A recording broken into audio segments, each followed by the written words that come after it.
Nesta aula do sistema respiratório, nós iremos caracterizar, de acordo com a histologia, as regiões de condução, que fazem parte do sistema respiratório, assim como as áreas de troca gasosa. Algumas funções desempenhadas pelo sistema respiratório estão as trocas gasosas, especialmente o controle do pH junto com o sistema renal, a fonação e também a manutenção da temperatura corporal.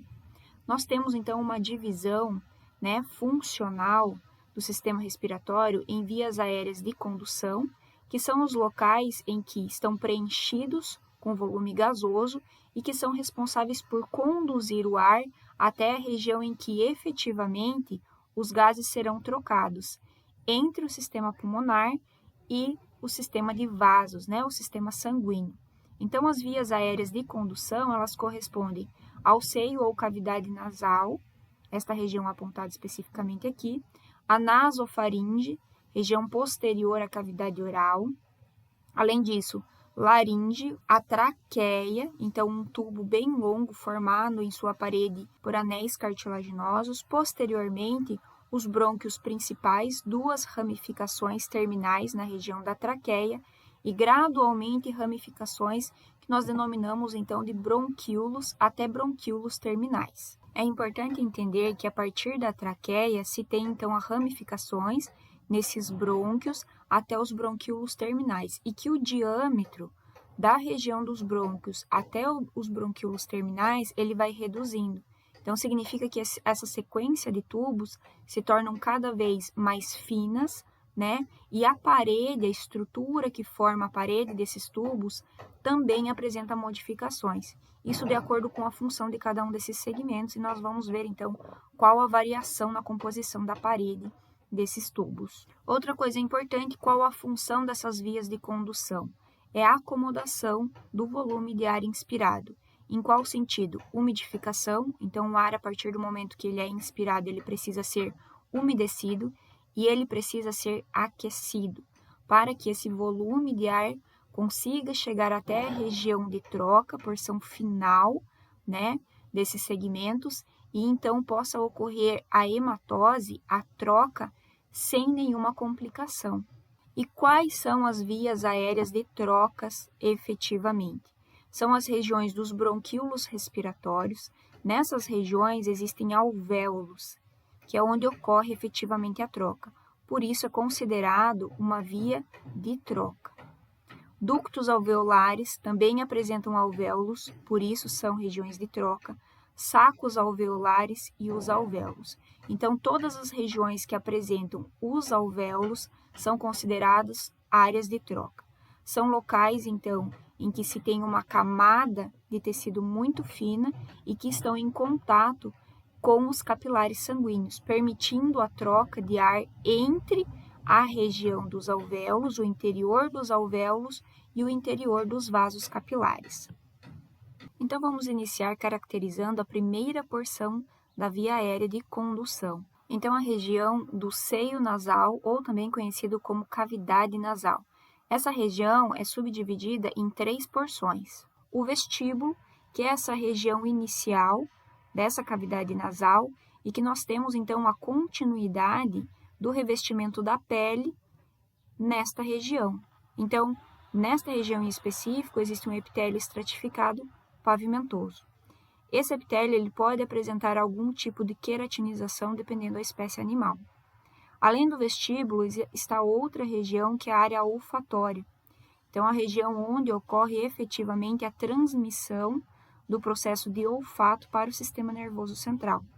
Nessa região estão presentes neurônios que são responsáveis, então, pela olfação, Então, área de olfato.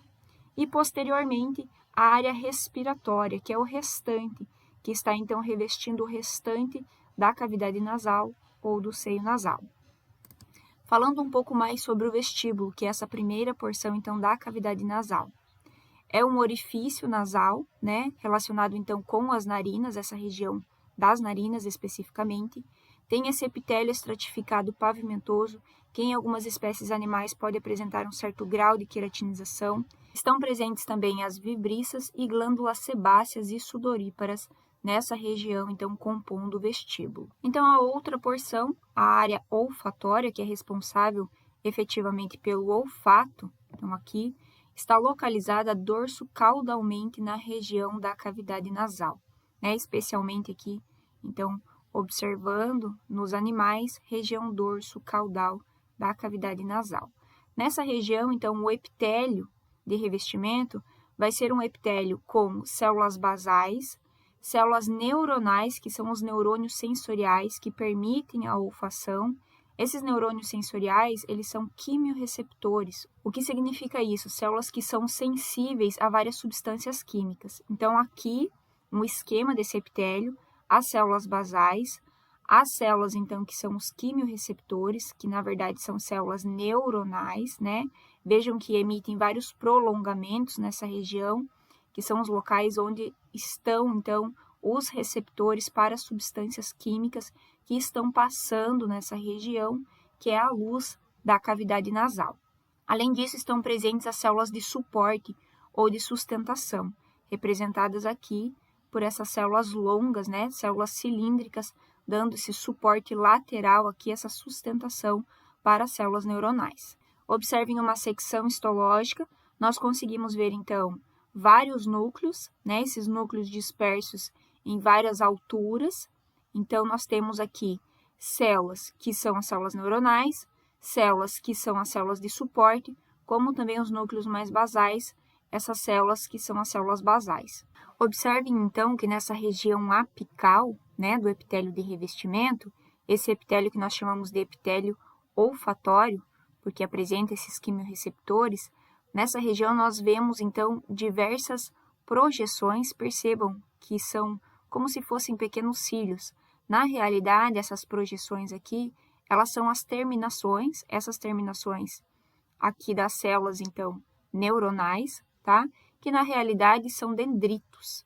Então, projeções dessas células neuronais, os dendritos, onde estão localizados, então, os receptores para substâncias químicas que estão passando na luz da cavidade nasal. O que ainda é interessante é que na lâmina própria, logo embaixo desse epitélio de revestimento, estão presentes as glândulas de Bowman. Essas glândulas são serosas, então a secreção delas é importante para manter a limpeza, né, desse epitélio de revestimento, favorecendo a ligação de outras substâncias odoríferas. Apresenta os filamentos olfatórios ou então os nervos. Observem aqui na secção histológica, aqui estão os nervos, aqui estão as glândulas serosas, né, representadas por células que se coram mais intensamente. Além disso, podem ser encontrados elementos linfóides.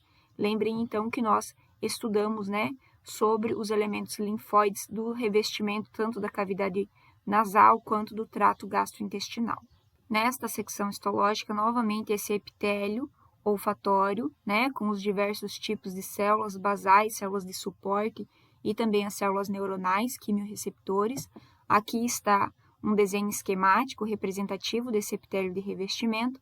E observem aqui que no número 3 nós conseguimos ver, então, os ductos, né, das glândulas, essas glândulas de Bowman, que são glândulas serosas, que liberam, então, a sua secreção no epitélio de revestimento, sobre o epitélio de revestimento. Deixei mais um desenho esquemático com mais algumas informações, né, essa associação, então, dos tipos de células, a relação das substâncias odorantes, né, que se ligam, então, a esses receptores. Então, se tem a transmissão desse processo via sistema nervoso, né, via nervos que levam essa informação até o sistema nervoso central.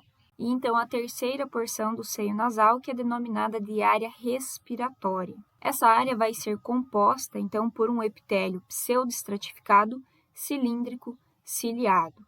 Percebam que existem várias células formando esse epitélio de revestimento, as células ciliadas, células caliciformes, células basais, células em escova e também células de grânulos pequenos. Todas essas células estão presentes nesse epitélio de revestimento. Porém, o que é observado na histologia e o que nós conseguimos, então, diferenciar são as células ciliadas e as células caliciformes, tá? Por isso que nós, então, enfatizamos esses dois tipos de células e não falamos muito sobre as outras células, porque precisam de marcadores específicos para garantir que nós estamos realmente falando desses outros tipos de células. Então, essa área respiratória, ela ocupa a maior parte da cavidade respiratória, tá? Dessa cavidade nasal, e apresenta esse epitélio pseudoestratificado cilíndrico ciliado. Na lâmina própria, que fica embaixo, então, dessa região, estão as glândulas seromucosas. Então, além de uma secreção serosa, agora já tem secreção de muco, para que o elemento particulado que foi inspirado se misture com esse muco e não alcance as áreas de troca, porque poderia ocorrer a deposição de elementos particulados lá na área de troca e esse processo então não seria tão efetivo. É uma região com alta vascularização, muitos vasos sanguíneos e também elementos linfóides. Então, nós temos aqui, por exemplo, o epitélio de revestimento e a lâmina própria logo embaixo. Aqui eu trouxe uma secção histológica e o desenho esquemático desse epitélio de revestimento. Então, a seta está apontando para as células caliciformes. Percebam que a célula caliciforme ela não tem cílios, né? Então, as células caliciformes estão apontadas aqui, com o muco depositado na sua região mais apical, tá? Então, esse muco ele é importante para a adesão dessas partículas inspiradas, para que essas partículas não alcancem as regiões de troca. Além dessas células, né, como eu comentei com vocês, as células caliciformes, estão as células ciliadas, que são a maioria dessas células depositadas nessa região. É importante enfatizar que a predominância de células caliciformes ocorre em algumas regiões. Então, algumas regiões vão apresentar maior número dessas células caliciformes e outras regiões menor número das células caliciformes. Observem, então, a quantidade de cílios aqui. Qual a importância desses cílios? Como o elemento particulado se associa com o muco, é importante que esse muco seja expelido para fora do sistema respiratório. Então, esses cílios, eles fazem aquele processo de varrer o conteúdo que foi depositado, eliminando esse conteúdo da cavidade nasal e do sistema de condução do ar inspirado. Então, só fazendo um adendo, esse epitélio de revestimento da área respiratória, ele também pode ser chamado simplesmente de epitélio respiratório. Então, o epitélio pseudoestratificado cilíndrico ciliado é igual a epitélio respiratório. Esse epitélio respiratório ele vai estar presente em todo o sistema de condução. Então, vejam que o muco produzido é importante para o processo de filtração, os cílios são importantes para a remoção, para varrer esse conteúdo para fora do sistema de condução. Então, nós vamos falar agora da região da traqueia especificamente, posteriormente dos outros segmentos do sistema de condução. Aqui eu deixei um desenho esquemático para que vocês observem a variação nos componentes que estão formando a parede desse sistema de tubos, da traqueia, dos brônquios, dos bronquíolos, até bronquíolos terminais. Então, vejam que o epitélio vai sofrendo gradualmente modificação, o número de células caliciformes vai variando, reduzindo conforme vai alcançando a região respiratória. Nós temos, então, as células ciliadas presentes, até que na região respiratória essas células ciliadas não estão mais presentes. As glândulas estão presentes na região da traqueia e gradualmente vão reduzindo a sua proporção, até que na região de troca elas não estão mais presentes. Nós temos também a redução na quantidade de cartilagem e hialina. E percebam que o músculo liso, ele vai ser prevalente, predominante, até a porção final. Só não vai estar presente especificamente nos alvéolos, né, no sistema de troca. E as fibras elásticas, que são muito importantes, dando essa elasticidade ao sistema pulmonar, né, ao tecido pulmonar de modo geral. Então, em uma secção transversal da região da traqueia, o que é possível observar? Nós temos aqui um desenho esquemático e as camadas que compõem, então, a parede da traqueia. A primeira camada, a mucosa, formada pelo epitélio respiratório, lembrem, então, que é o epitélio pseudoestratificado ciliado, e logo embaixo do revestimento nós temos a lâmina própria, que é um tecido conjuntivo frouxo. A submucosa, que é um tecido conjuntivo ligeiramente mais denso do que a lâmina própria. Então, vejam que a divisão dessas duas camadas, ela não é bem específica, por isso algumas literaturas até abordam como própria submucosa, ou seja, o epitélio de revestimento, a própria submucosa. Nessa região da própria submucosa, ou especificamente submucosa, está localizada as glândulas.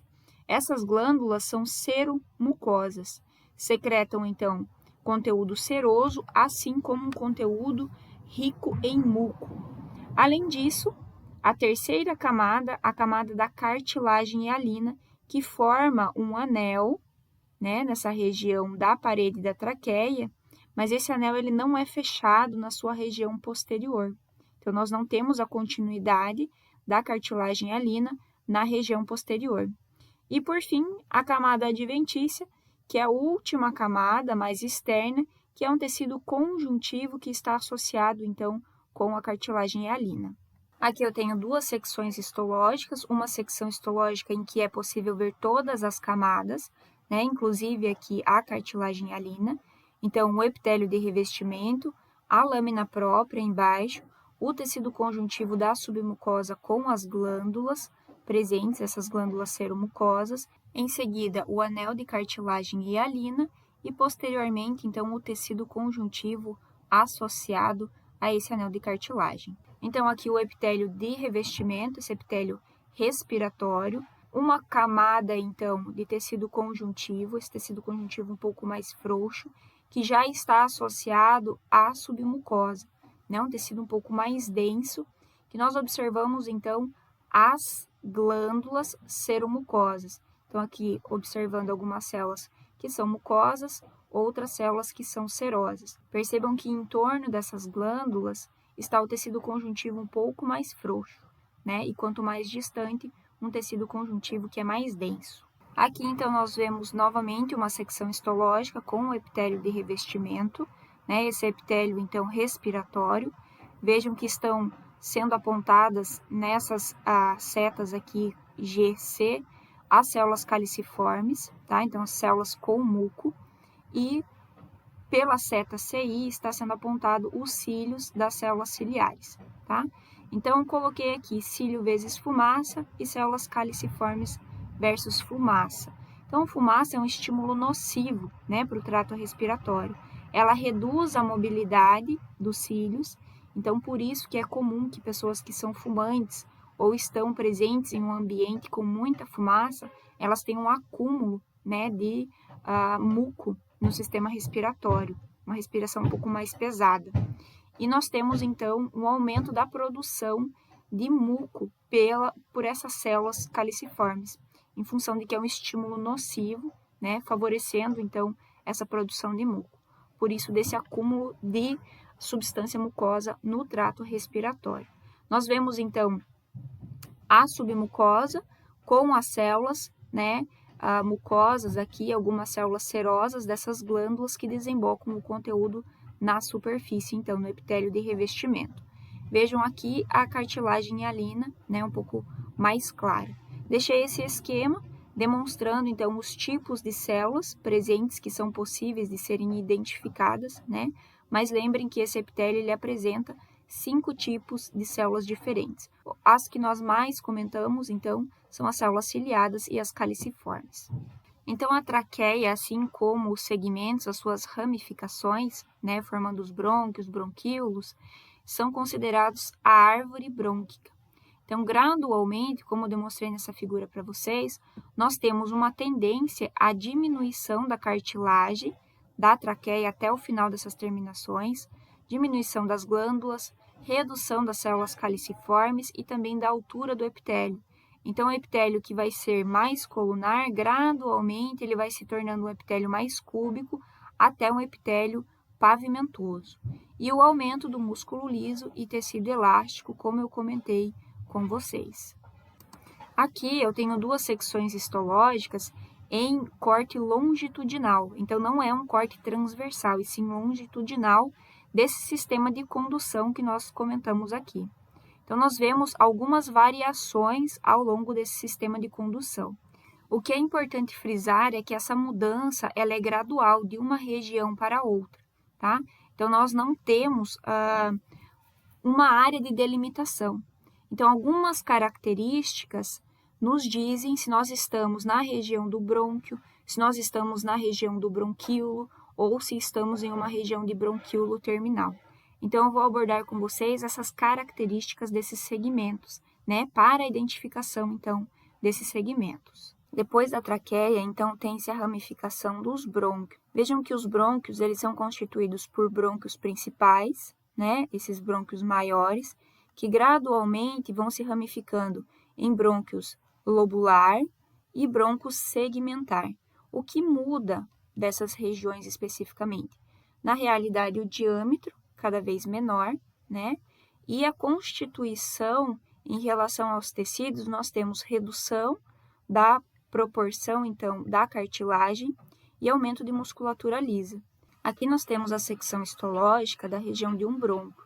Então, o epitélio de revestimento é o epitélio respiratório, né? O epitélio simples, cilíndrico, ciliado, como nós já vimos nas outras regiões, como, por exemplo, a traqueia, tá? Observem que existe musculatura lisa na região da mucosa. Então, nessa região, agora estão presentes feixes de músculo liso, tá? Em meio ao tecido aqui conjuntivo. Então, isso não era observado, por exemplo, na região da traqueia, tá?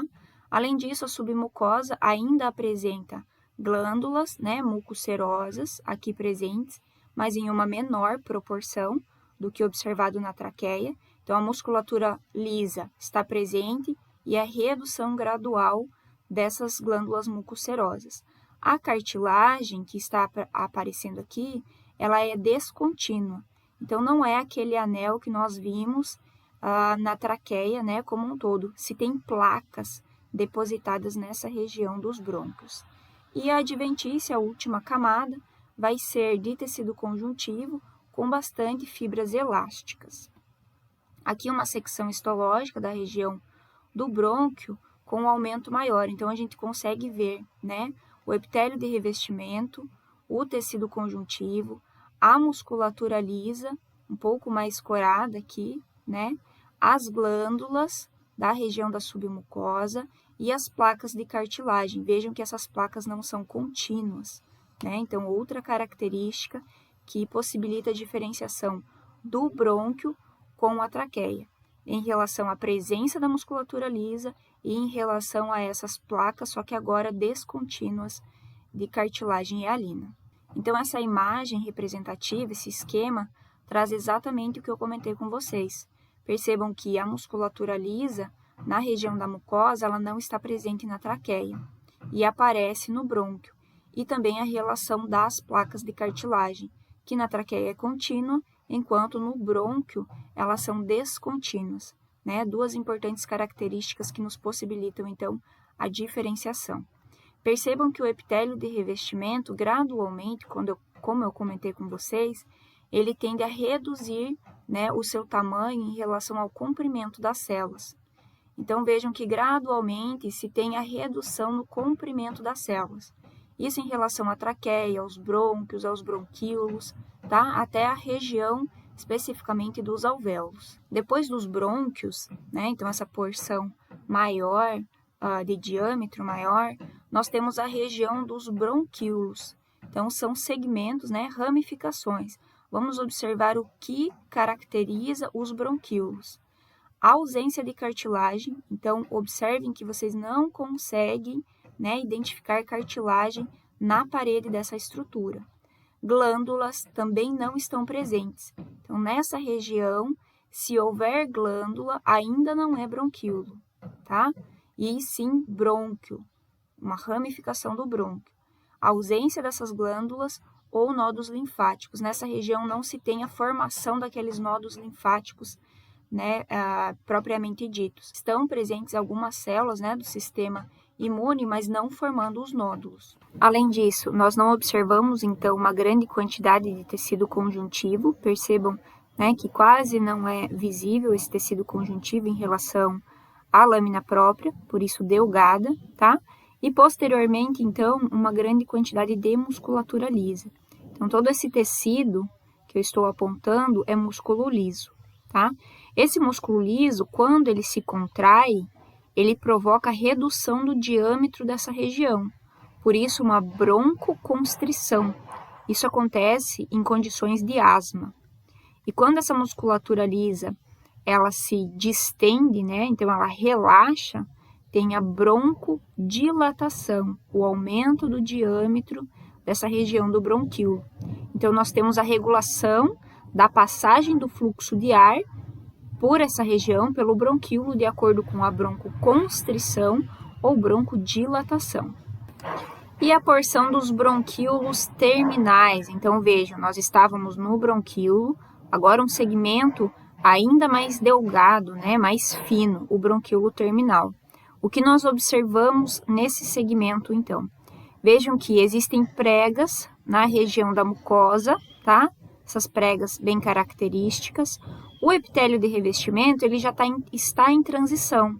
Então, ele pode ser um epitélio pseudoestratificado colunar ciliado, apresentando cílios, ou até um epitélio simples colunar ciliado, tá? Então, é possível observar as células de maneira simples ou a formação de núcleos, né, em diferentes alturas, ainda pseudoestratificado.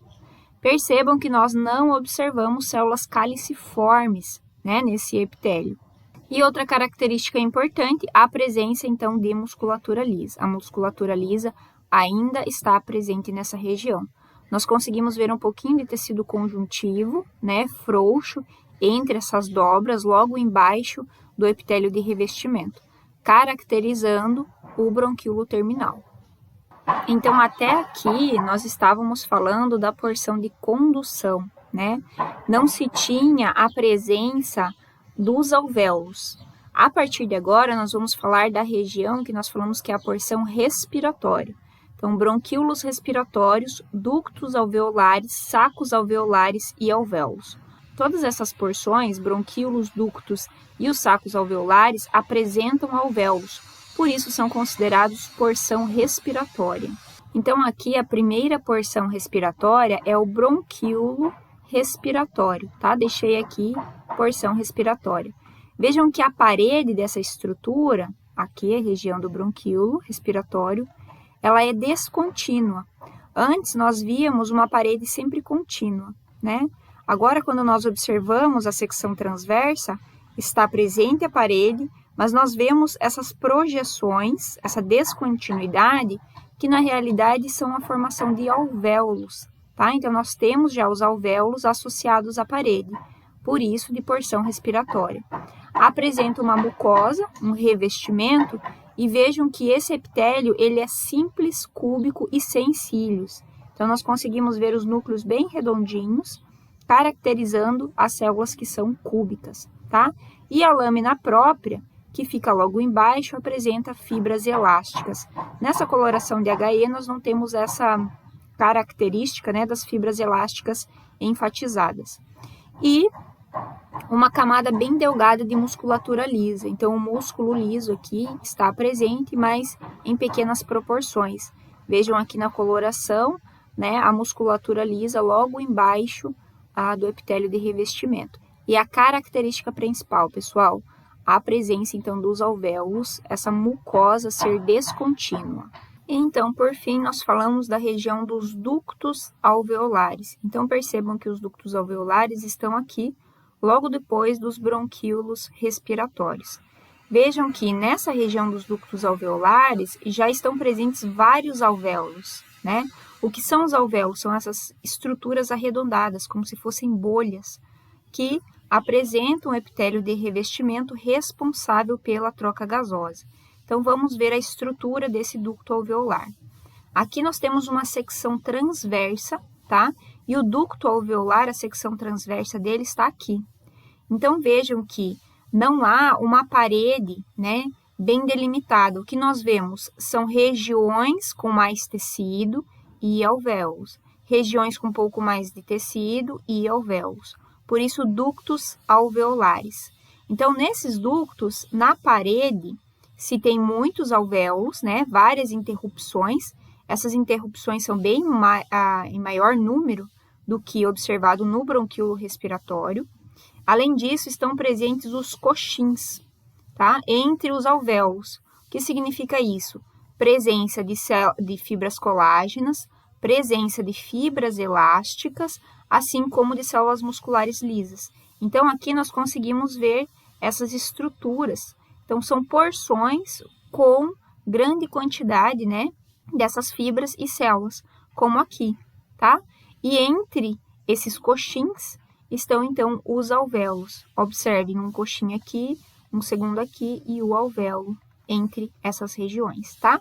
O epitélio vai ser simples, cúbico, baixo ou pavimentoso. Então, vejam que o epitélio ele vai se tornando cada vez mais delgado, né? E nessa porção final, então, ele já está ou cúbico bem baixo ou pavimentoso.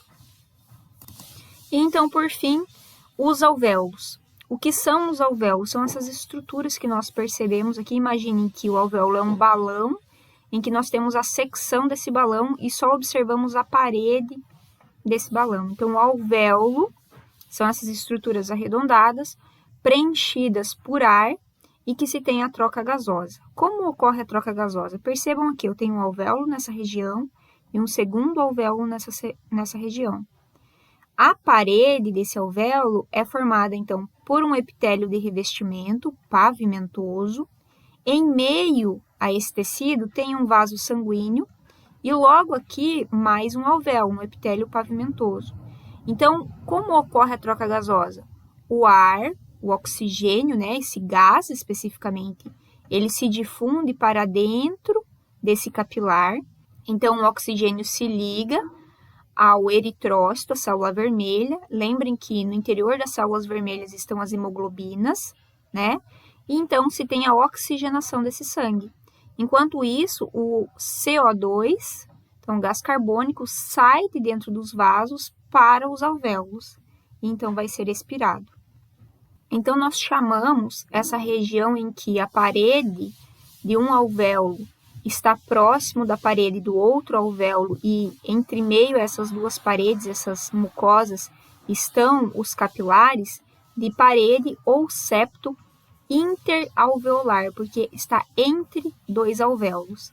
Vejam aqui nesse desenho esquemático que nós podemos observar, então, um alvéolo, um segundo alvéolo, um terceiro, um quarto alvéolo, como sendo vários balões, né, um ao lado do outro. E aí nós fazemos, então, a secção transversa nessa região. Percebam que o epitélio de revestimento do alvéolo, em sua maioria, é pavimentoso. Então, existem células bem achatadas, bem pavimentosas, revestindo os alvéolos. E entre, então, a parede desses dois alvéolos tem um tecido conjuntivo, e esse tecido conjuntivo abriga os capilares, que são aqueles menores vasos sanguíneos que nós vimos, né, na nossa aula de sistema circulatório.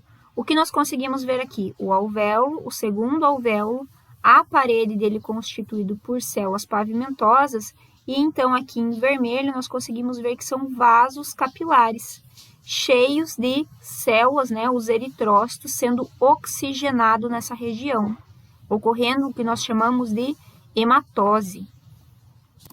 Aqui eu tenho outra secção histológica, observem, tá bem bonitinho a parede de um alvéolo, né, as células revestindo internamente o epitélio pavimentoso simples, e então aqui os pequenos capilares sanguíneos com um eritrócito apenas, né? Um eritrócito aqui, um segundo aqui e um terceiro aqui.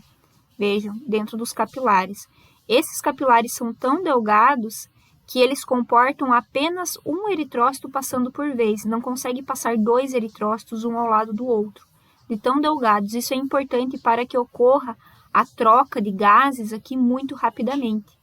Assim ocorre o processo de oxigenação. Então, abordando sobre os tipos de células que formam, né, o epitélio de revestimento desses alvéolos, percebam que eu trouxe dois tipos de células, os pneumócitos do tipo 1 e os pneumócitos do tipo 2. Esses pneumócitos do tipo 1, eles ocupam uma maior área dos alvéolos e, como características, eles são pavimentosos, tá? Então, essas células que vocês observam aqui nesse esquema, que são bem achatadas, são os pneumócitos do tipo 1.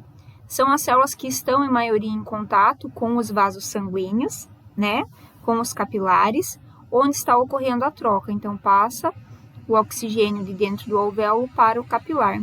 e o CO2 do capilar para o alvéolo. Então, uma membrana de troca aqui bem delgada. Essa membrana de troca é formada, então, pelas células pneumócitos do tipo 1, representadas aqui em azul, um roxinho claro, e pelo endotélio, que são as células que revestem o capilar. Então, é essa região aqui.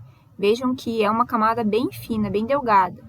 Especificamente, nós estamos observando aqui, onde a seta está apontando, entre o eritrócito e a luz do alvéolo, tá? E existem outros tipos de células. Os pneumócitos do tipo 2 também estão presentes, que são células com uma característica mais arredondada, tá? Não são pavimentosos. Estão localizados especialmente na região de septo, de associação aqui de vários alvéolos formando essa região de septo, tá? Então, aqui nós conseguimos ver alguns núcleos de células, tá? Possivelmente essas células, então, pneumócitos do tipo 2. Elas secretam a substância que se chama surfactante.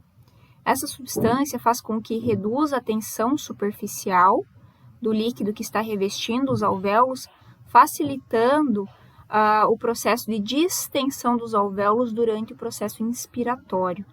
Então, sem o surfactante, seria muito mais difícil quebrar as forças que ligam as moléculas de água, e então nós teríamos que fazer muito mais força com a musculatura, respiratória para distender os alvéolos. Com o surfactante, isso facilita.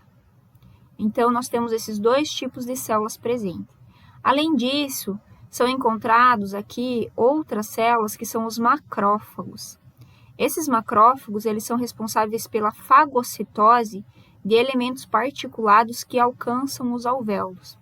Então, eles fazem a limpeza dessa região para que elementos particulados não se depositem, por exemplo, nessa região de troca e que não se tenha a troca eficiente, a oxigenação ideal do sangue. Muito bem, então eu encerro nesse momento, o conteúdo teórico, e no momento prático, então, nós vamos buscar caracterizar cada um desses segmentos e comentar um pouco mais sobre esse processo de troca gasosa que ocorre, então, entre os capilares e os alvéolos.